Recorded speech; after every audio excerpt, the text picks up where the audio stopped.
अनवर साहब, जैसे हाफिज साहब फरमा रहे हैं कि पॉलिटिकल पार्टी जब खुद इख्तदार में होती हैं या सूबे में भी काफ़ी अरसे से काम कर रही हैं, तब वो इस किस्म के मसाइल को हल करने की कोशिश क्यों नहीं करती? तो फिर इस असना में मेरे ख्याल से फिर अख्तर मेंगल साहब ने दुरुस्त किया। वो कह रहे हैं कि मैं जिस काम को करने के लिए पार्लियामेंट जैसे फोरम पर आया वो नहीं हो पा रहा मुझसे, बेहतर है मैं इस्तीफा दूं और घर जाऊं, मैं ऐसी सियासत का हिस्सा नहीं बनने चाह रहा। फिर क्या वजह है कि हुकूमत बार बार उन्हें मनाने के लिए जा रही?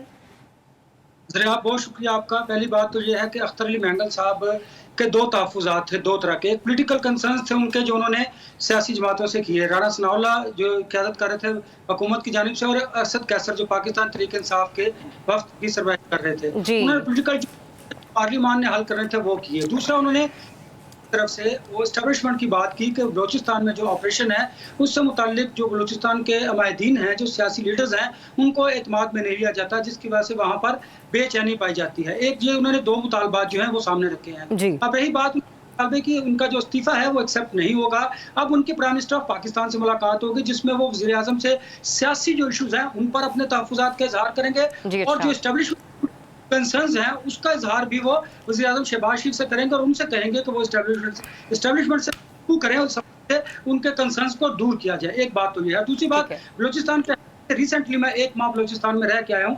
मैंने वहाँ की तमाम सूरत-ए-हाल का जायज़ा भी लिया। वहाँ पे पॉलिटिकल लीडरशिप से और आम आदमी से भी मुलाकात की। वहाँ पर जो पॉलिटिकल लीडरशिप है ज़रिया, भी उसका 80% कसूर जो है वो उनका है, क्योंकि वहाँ पर जो डेवलपमेंट के वर्क्स होते हैं, डेवलपमेंट के काम होते हैं, और जो पैसा वफाक देता है सूबे को, वहाँ पर तरक्याती कामों पर और आम आदमी पर नहीं लगता। ये कसूर है वहाँ की सियासी क़यादत का, जिसकी वजह से वहाँ के नौजवान और आम आदमी में कंसर्न्स पाए जाते हैं। वो एहसास महरूमी इनकी वजह से है। अच्छा अनवर साहब, मैं आपकी बात ये मान भी लूं, चलें कि वहां पे डेवलपमेंट के तरक्याती कामों के हवाले से सबने अपनी अपनी जेबें भरी हैं, लेकिन जो बिलखुसूस मिसिंग पर्संस का मामला है वहां पर क्या आपको, हमें, हुकूमत को या तमाम बड़े इदारों को वो माँ बाप, वो वालदैन, वो बहन भाई नजर नहीं आते जो इस्लामाबाद की सड़कों पर बैठकर अपने बच्चों की दुहाइयां दे रहे होते हैं कि अरसा दराज हो गया, उनकी शक्ल नहीं देखी, हमें मालूम नहीं हमारे बच्चे कहाँ हैं? ज़रिया, आपकी बात बिल्कुल दुरुस्त है, इसको ज़रा समझने की ज़रूरत है। देखिए, जो वो सूबाई हुकूमत है उन्होंने बहुत सारी चीज़ों को मिस हैंडल किया। रिसेंटली मैं आपको उसकी मिसाल देता हूँ, मारन बलोच की। मारन बलोच मामले को सूबे में हल किया जा सकता था, लेकिन वहाँ पर जो वहाँ की क़यादत थी, उनकी लीडरशिप की गलतियों की वजह से वो वफाक में है और वो मामला इतना ज़्यादा बढ़ा। अच्छा, वहाँ पर जो आपने बात की उसमें 2 तरह के लोग हैं। एक बेगुनाह लोगों की तादाद अब कम है। वहाँ पर तो आप बात कर रही हैं मिसिंग पर्सन्स की, मिसिंग पर्सन्स वहाँ पर लोग हैं और उनके तहफ़्फ़ुज़ात भी ठीक हैं, जेन्युइन हैं। बहुत सारे जो इंटेलिजेंस इदारे हैं उनका कहना यह है कि अगर हम उन मिसिंग पर्सन्स के हवाले से हम पर इल्ज़ाम ज़्यादा लगता है, हालांकि हमने बहुत सारे लोगों को अदालतों के अंदर पेश भी किया है, और हम और आइन और कानून के मुताबिक उन लोगों को आगे लेकर आते हैं। यही मुतालबा वहाँ के जो लोग हैं, वहाँ के जो क़यादत है और जो कंसर्न्स हैं, जो मिसिंग पर्सन्स की आवाज़ बुलंद करते हैं, उनका भी मुतालबा यही है कि अगर आप समझते हैं कि हमारा कोई शख्स दहशतगर्दी में इन्वॉल्व है, वो ऐसी सरगर्मियों में इन्वॉल्व है जिससे मुल्क को नुकसान पहुंचेगा, तो आपको उसको आइन और कानून के मुताबिक हल करना चाहिए। आपको उसको मावराए आइन और इक़दाम नहीं करने चाहिए। ये बात हम भी करते हैं, ये वो लोग भी करते हैं। ये देखिए, इसको एस्टेब्लिशमेंट और गवर्नमेंट और इन लोगों के दरमियान जो कंसर्न्स पाए जाते हैं, उसको एड्रेस किसने करना है? इन पॉलिटिशियंस ने करना है। वहाँ पर पॉलिटिशियंस अपना काम नहीं करते, जिसकी वजह से होता क्या है कि आम आवाम और वहाँ के जो लोग हैं, वो जो लोग हैं और हुकूमत है वहाँ की, खासकर एस्टेब्लिशमेंट, उसमें खलीज बढ़ती चली जा रही है। उस खलीज को कम करना है वहाँ की पॉलिटिकल लीडरशिप में। वहाँ पर लोगों के कंसर्न्स भी हैं, वहाँ पर लोगों की बहुत ज़्यादा शिकायत अपनी जगह पर दुरुस्त भी हैं।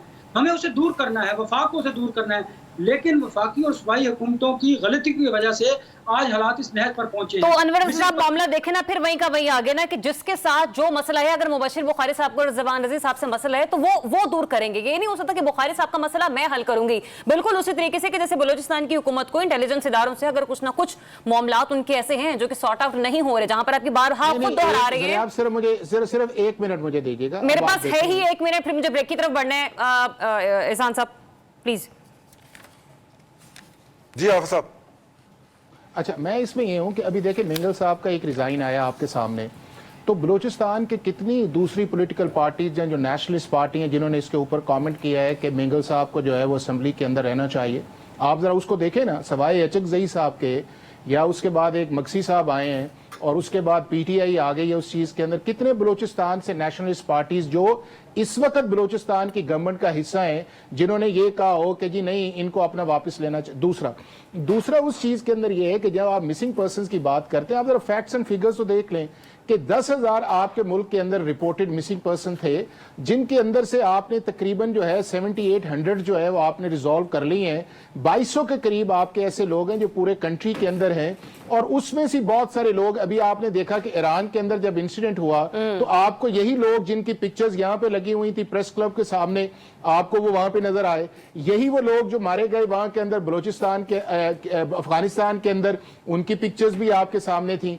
आपको अंदाजा है कि वहां के ऊपर आपकी जो जितनी भी राइवलरी इंटेलिजेंस एजेंसीज हैं, चाहे वो इंडियंस हैं, चाहे किस हद तक ईरानीज हैं, चाहे इस हद तक अफगानिस्तान वाले हैं, वो जितने भी आपके स्लीपर सेल हैं वो काम कर रहे हैं, और उन्हीं काम के अंदर वो लोग उसके अंदर इन्वॉल्व होते हैं। और जब इन्वॉल्व होते हैं तो उसके बाद जो घर से निकल जाता है जो नहीं है उसको आप उसके सामने ले आते हैं। लेकिन उसके अंदर मैं समझता हूं कि जो बलूचिस्तान गवर्नमेंट का नैरेटिव आना चाहिए इस इशू को एड्रेस करने के लिए, उसके अंदर एक बहुत बड़ा क्वेश्चन मार्क है, और वही एक सॉफ्ट एरिया है। मतलब आप ये कह रहे हैं कि जिन्हें शिकवे हैं, जिन्हें शिकायतें हैं, मतलब वो खुद ही मुल्जिम हैं, वो खुद ही मुजरिम हैं।